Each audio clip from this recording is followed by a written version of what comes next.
आज हम ऑक्सी अम्लों के बारे में पढ़ेंगे। ऑक्सी अम्ल, तो इस लेसन में हमें नाइट्रोजन, जैसे जानते हैं हम लोग नाइट्रोजन का अम्ल जानते हैं, नाइट्रिक अम्ल हो गया, नाइट्रस अम्ल हो गया। फास्फोरस के अम्ल जानते हैं, फास्फोरिक अम्ल, फास्फोरस अम्ल और बहुत सारे अम्ल होते हैं। सल्फर के अम्ल होते हैं, सल्फ्यूरिक अम्ल, सल्फ्यूरस अम्ल और बहुत सारे होते हैं। क्लोरीन होते हैं। तो किसी भी तत्व जो है उस तत्व का हम ऑक्सी अम्ल कैसे निकालते हैं और उसकी संरचना कैसे होती है उसके बारे में आज की क्लास में हम लोग पढ़ाई करेंगे। तो इस लेसन में मुख्यतः हमें जो पढ़ाई करना है वो 3 तत्वों के ऑक्सी अम्लों के बारे में पढ़ना है। एक है फास्फोरस, दूसरा है सल्फर और तीसरा है क्लोरीन। फास्फोरस,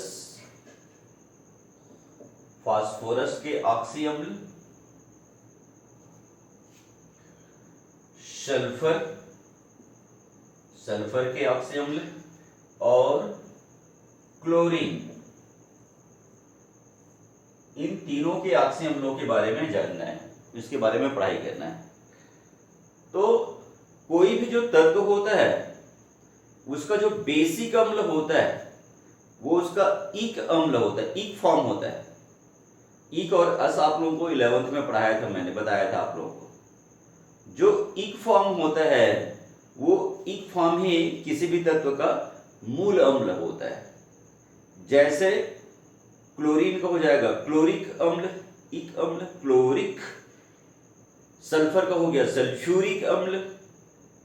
जैसे नाइट्रोजन का हुआ तो नाइट्रिक अम्ल। फास्फोरस का हो गया तो फास्फोरिक अम्ल। तो ये जो इक अम्ल होता है वही अम्ल ये बेसिक अम्ल होता है। इसी अम्ल को आधार मान करके अन्य जो अम्ल होते हैं उनकी हम लोग सूत्र निकालते हैं और उसके हिसाब से फिर उसका संरचना करते हैं। तो फास्फोरस जो है, फास्फोरस का जो बेसिक अम्ल होगा ये हो जाएगा फास्फोरिक अम्ल। देखते जाइए कैसे बनता है। फास्फोरिक अम्ल सूत्र होता है इसका H3PO4। सल्फर का अगर निकालें तो ये हो जाएगा सल्फ्यूरिक अम्ल H2SO4। क्लोरीन का कर देंगे तो ये हो जाएगा क्लोरिक अम्ल HClO3। तो इसका ये जो बेसिक अम्ल है, इस बेसिक अम्ल जो है इसका सूत्र हमें याद रखना है कि इक अम्ल जो होता है उस इक अम्लों का सूत्र क्या होता है। जैसे क्लोरीन का बताया क्लोरिक अम्ल हो गया HClO3। सल्फर का बताया मैंने आप लोगों को सल्फ्यूरिक अम्ल हो गया H2SO4। फास्फोरस का बताया फास्फोरिक अम्ल, इसको आर्थोफास्फोरिक अम्ल के नाम से भी जाना जाता है H3PO4 हो गया। अब इसमें अगर हम लोग ये जो इक अम्ल है इसकी जगह हम लोग अस अम्ल कर देते हैं। इक यानी ज्यादा बताया था और अस यानी कम। तो इनमें अगर हम लोग अस कर देते हैं तो अस करने से क्या होता है, एक ऑक्सीजन की कमी आ जाती है। जैसे उदाहरण के लिए फास्फोरस में फास्फोरिक अम्ल था तो ये हो जाएगा फास्फोरस अम्ल। फास्फोरस अम्ल, एक ऑक्सीजन की कमी कर देंगे तो ये हो जाएगा H3PO3। वैसे सल्फर में ले लेंगे, सल्फ्यूरिक अम्ल जब हो गया सल्फ्यूरस अम्ल तो ये हो जाएगा H2SO3। और यहां पे हो जाएगा क्लोरीन का क्लोरिक अम्ल था उसमें हो जाएगा क्लोरस अम्ल। क्लोरस अम्ल हो गया HClO2। तो जो इक अम्ल होता है उस इक अम्ल में, इक अम्ल जो है इस इक अम्ल में एक ऑक्सीजन कम करने से ये अस अम्ल में परिवर्तित हो जाता है। तो इस प्रकार से हमने एक एक ऑक्सीजन को कम करके हमने क्या कर दिया, ईक अम्ल से हमने अस अम्ल कर दिया। तो इस प्रकार से फास्फोरिक से हो गया फास्फोरस अम्ल, सल्फ्यूरिक से हो गया सल्फ्यूरस अम्ल और क्लोरिक से हो गया ये क्लोरस अम्ल हो गया। अब अगर हम लोग यहां पर जो बेसिक अम्ल है, ईक अम्ल है, इसमें से ऑक्सीजन के एक अणु को कम कर देते हैं। यहां से एक और ऑक्सीजन कम करेंगे इसमें, ये जो ईक था, ईक से एक कम किया हमने, अस कर दिया, एक और कर देंगे, यानी ऑक्सीजन ना करके ऑक्सीजन के अणु को कम कर देते हैं। तो ऐसी स्थिति में ये हाइपो में पहुंच जाता है। चलिए देखिए तीसरा, जैसे हाइपो,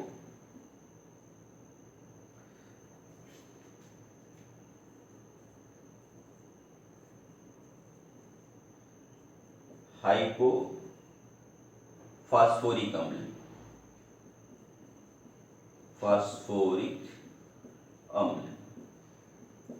तो ईक अम्ल में से आपको क्या करना है, आप लोगों को ऑक्सीजन का एक अणु को कम कर देंगे तो ये हाइपो में पहुंच जाएगा, हाइपो अम्ल में हो जाएगा।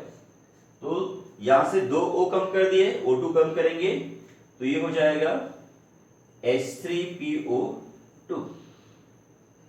सल्फर जो है ये अम्ल नहीं बनाता है भाई। जो अम्ल है वो जरूरी नहीं कि सभी तत्व अम्ल बनाए, तो सल्फर जो है वो हाइपोफॉर्म नहीं बनाता है। यहां पर अगर इसमें एक और कम कर रहे हैं तो यहाँ पे क्लोरिक था, क्लोरस था, अब ये हाइपो कर देंगे तो हाइपोक्लोरिक हो जाएगा। इसमें हाइपोक्लोरिक अम्ल, इसमें से O2 कम कर देंगे तो ये हो जाएगा HClO। तो ये हो जाएगा, इसमें हाइपोफॉर्म हो गया, इसमें हाइपोक्लोरिक बोल दिया था इसको मैंने, ईक नहीं, इसमें अस था, ये हाइपो फास्फोरस अम्ल था, ये फास्फोरिक नहीं होगा, इसमें फास्फोरस था, ये हाइपो फास्फोरस अम्ल हो गया, हाइपोक्लोरस अम्ल हो गया, क्लोरस अम्ल हुआ। चलिए देखिए, तो इसी प्रकार से हमने यहां पे क्या कर दिया, इसमें O2 को कम किया, पहले O कम किया फिर एक और O कम कर दिए, ईक में से एक O कम किया तो अस हो गया, अस में से एक और O कम कर दिए तो हाइपोक्लोरस हो गया, हाइपोफास्फोरस हो गया। इसी प्रकार से अगर हम लोग यहां पर ईक अम्ल में एक ऑक्सीजन को जोड़ देते हैं तो इससे जो अम्ल बनेगा वो पर ऑक्सो या केवल पर बस हो सकता है।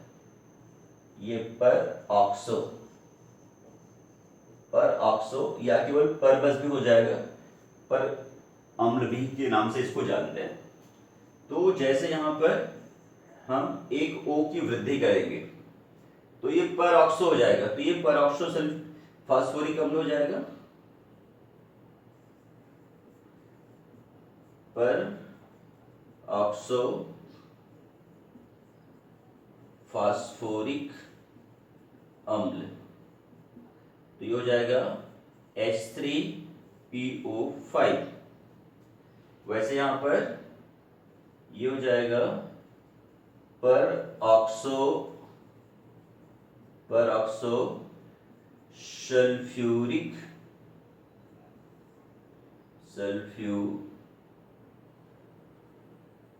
पर ऑक्सो सल्फ्यूरिक अम्ल, H2SO क्या हो गया, 4 था वो क्या हो गया, ये 5 हो गया। वैसे यहां पर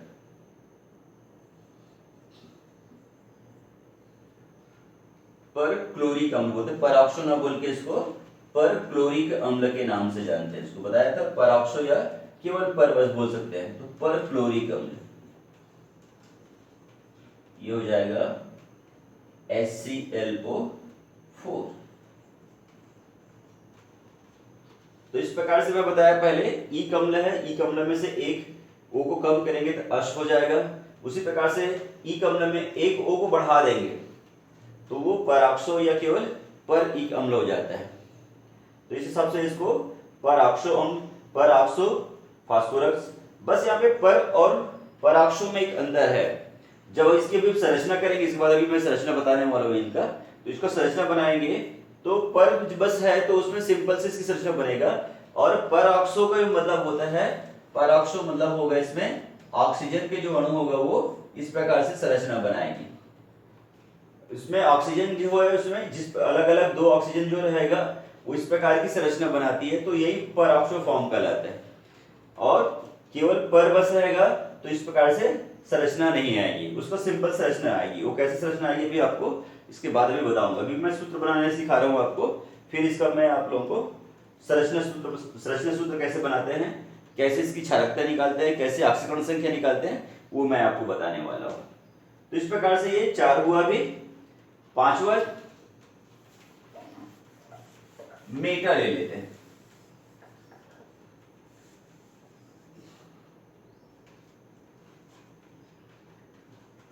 मेटा ईक अम्ल।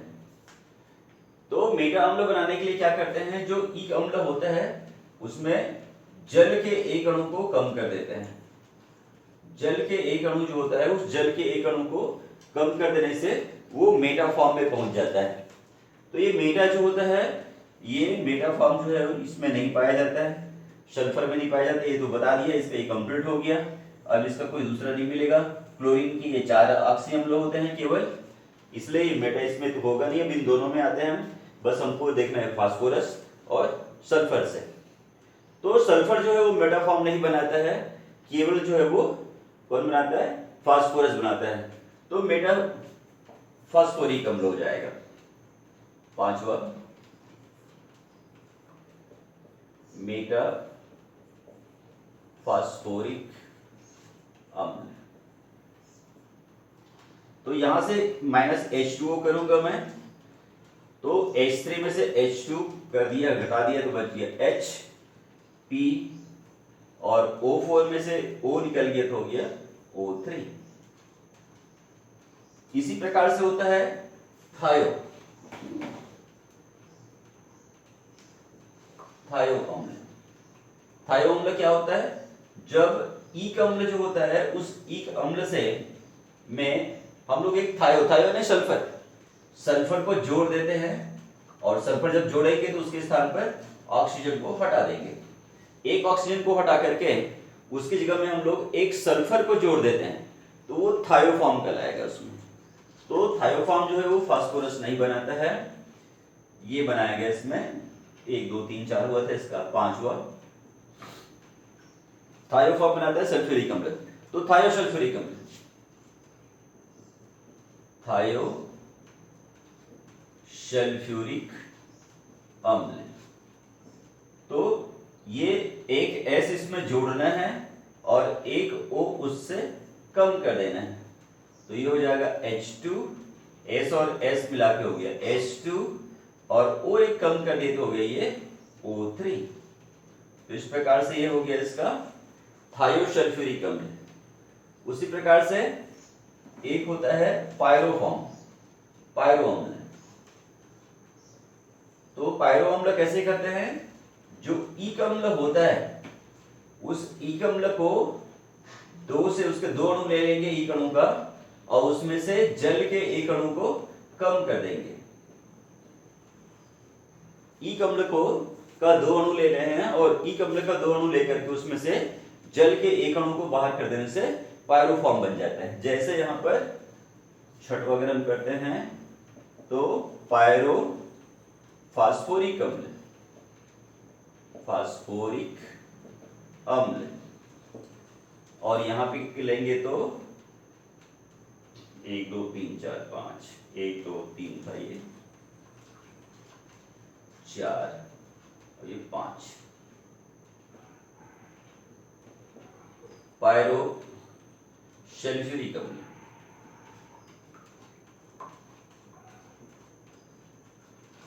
चलिए देखिए, तो इसको मैं यहाँ पर 2 से गुना करूंगा और उसमें से जल के कणों को कम कर दूंगा। तो ये हो जाएगा H6 में से 2 गया, तो ये हो गया H4P2 और ऑक्सीजन में 4 दूनी 8, 8 में से 1 गया 7। तो इसी प्रकार से यहां पर भी मैं कर देता हूं, मैं इसको 2 से गुना करके H2O कर देता हूं। तो ये हो जाएगा 2 दूनी 4, 4 में 2 गया 2, H2 ऑक्सीजन का 4 दूनी 8, 8 में गया 7। तो इस प्रकार से हम लोग सूत्र का निर्माण करते हैं। ये जो सभी सूत्र है, इन सूत्रों को याद करने के बजाय उसको मैंने आप लोगों को कैसे निकाला जाता है, इसको किस प्रकार से आप सूत्र जो है तत्वों के ऑक्सी अम्लों का सूत्र निकालेंगे। जो बेसिक अम्ल होता है उस बेसिक अम्ल से ईक अम्ल जो होता है उस ईक अम्ल से किस प्रकार से अन्य अम्ल जो है वो बनाते हैं और उसका अणुसूत्र कैसे निकालते हैं वो आप लोगों को बताया। अब इनका संरचना सूत्र करेंगे। तो संरचना सूत्र बनाने के लिए बहुत ही सिंपल है, बस उसकी जो संयोजकता है वो संयोजकता को संतुलित करना है, उसके हिसाब से इसका जो सूत्र होता है वो बन जाता है। जिस प्रकार से मान के चलिए मैं सल्फर का ही और ऑक्सीजन का पहले इसमें सल्फर और फास्फोरस को बता देता हूं आप लोगों को। चलिए देखिए, तो बेसिक अम्ल था हमारा फास्फोरिक अम्ल और सल्फ्यूरिक अम्ल। तो फास्फोरिक अम्ल या सल्फ्यूरिक अम्ल का इसमें सल्फर या फास्फोरस के आंशिक अम्ल बनाना है, तो उसमें क्या करना है आपको, फास्फोरस जो होता है या सल्फर उसको सेंटर में डाल लिखना है, रखना है आपको।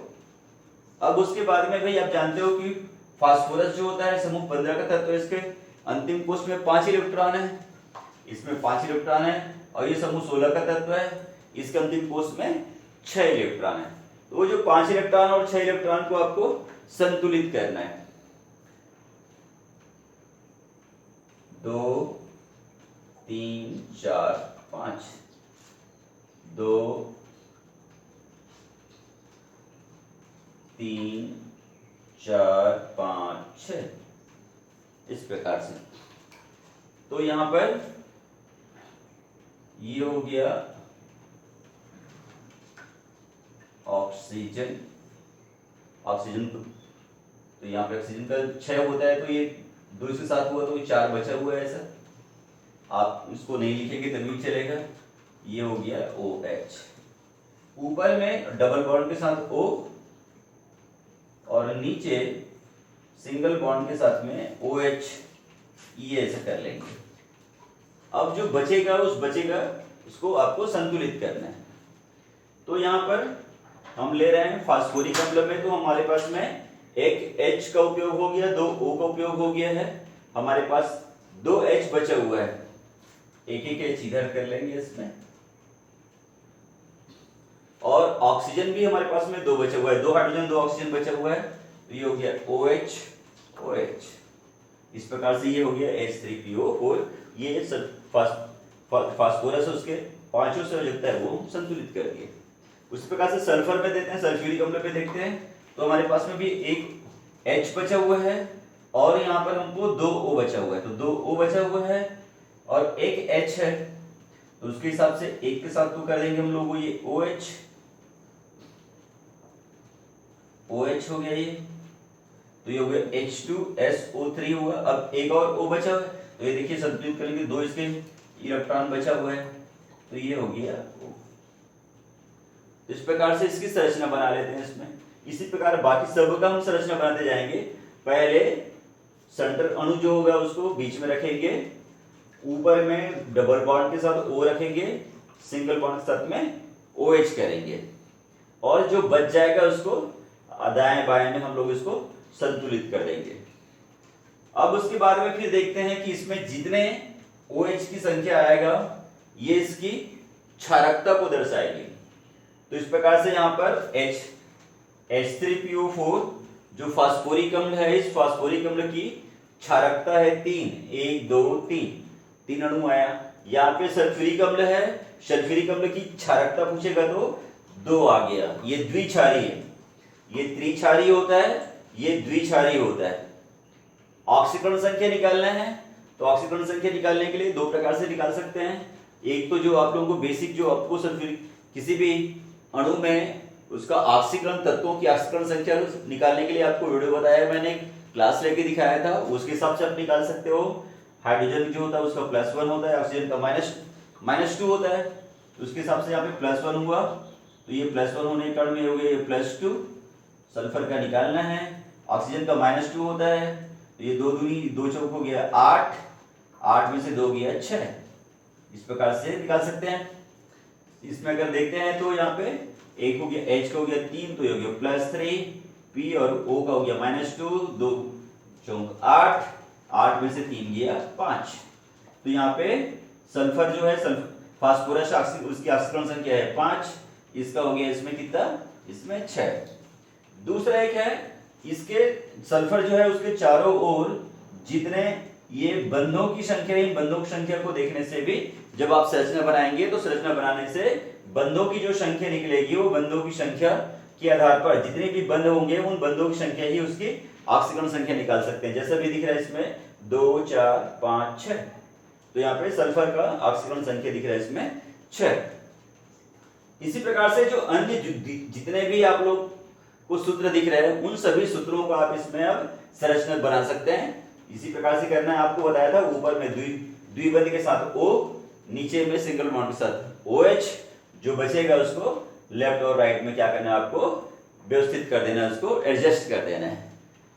तो संरचना बनाना बहुत आसान है इसका, सभी का आप संरचना बना सकते हैं। जितने OH की संख्या आएगी वो उसकी क्षारकता को दर्शाएगी, उतनी क्षारीय होगा, और फिर उसके ऑक्सीकरण संख्या निकालेंगे।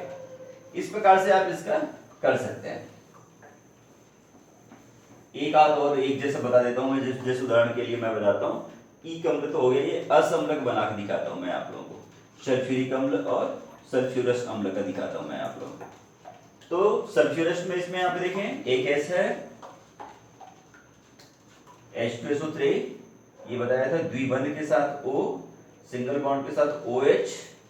अब यहाँ पे देखो, यहाँ पे हमारे पास में इधर तो एडजस्टमेंट करना है, तो हमारे पास बचा हुआ एक H बचा हुआ है, H2 हो गया, SO3O बचा हुआ है हमारे पास में एक। अब इधर के लिए कुछ नहीं हुआ, तो इधर कुछ नहीं हुआ तो उसको लोब डाल देंगे उसमें। जिधर अगर एडजस्टमेंट करने के लिए नहीं बचता है तो आप उसमें लोब डाल देंगे ऐसा। तो इस प्रकार से हम यहाँ पे लोब डाल दिए। इसमें सल्फर का ऑक्सीकरण संख्या निकल रहा है 4, 1, 2, 3, 4, और यहाँ पे इसकी क्षारकता हो गई कितने, 2। इसी प्रकार से अगर यहाँ पे लेते हैं फास्फोरस में लेते हैं, फास्फोरस अम्ल में, तो ये हो गया O और इधर हो गया ये OH, तो ये हो गया P, तो हो गया हमारा एक H का उपयोग हो गया है, तो हमारे पास 2H बचा हुआ है, 2H बचे, और हमारे पास में O3 था, यानी हमारे पास में 2 O का उपयोग हुआ, 1 O का बचा हुआ है, इस प्रकार से। तो यहाँ पर भी फास्फोरस अगर निकालेंगे तो फास्फोरस का ऑक्सीकरण संख्या हमारे पास में निकल जाएगा 5। हाइड्रोजन का 1 होता है, तो ये हो गया +3 हुआ, और 2, 4, 6, ठीक है। तो ये 6 था, इसमें 6 में 3 गया, 3 यहाँ पर फास्फोरस का ऑक्सीकरण संख्या हो गया +3, ठीक है। ये 1, 2, 3, ये +3 +P, और ऑक्सीजन का हो गया 2 गुना 3, तो 2 3 6, 6 में 3 गया 3। क्लियर होगी बात आप लोगों को? यहाँ पर क्षारकता इसकी द्विक्षारीय है। तो इसी प्रकार से अन्य जितने भी अम्ल जो दिख रहा है आप लोगों को, सभी अम्लों का आप लोग संरचना सूत्र बना लेंगे, ऑक्सीकरण संख्या निकालेंगे। ऑक्सीकरण संख्या फास्फोरस को जो निकालेंगे वो इसी सूत्र के हिसाब से निकालना, और सल्फर का दोनों प्रकार से निकाल सकते हैं, एक तो इस फॉर्म में भी निकाल सकते हैं, और एक सल्फर के बंधों की संख्या की गिनती करने से इसका बिल्कुल एग्जैक्ट सल्फर का जो ऑक्सीकरण संख्या जो निकलता है। कई बार ऐसे निकालने से गलतियां हो जाती है, इसलिए सल्फर का जब भी आप ऑक्सीकरण संख्या निकालेंगे तो बंधों की संख्या को गिनती कर लेंगे। तो आज हमने सीखा ऑक्सी अम्ल कैसे होते हैं, उसकी संरचना कैसे करते हैं, कैसे क्षारकता निकालते हैं, कैसे उसके हम लोग उसमें ऑक्सीकरण संख्या निकालते हैं, ये मैंने आप लोगों को बताया। धन्यवाद।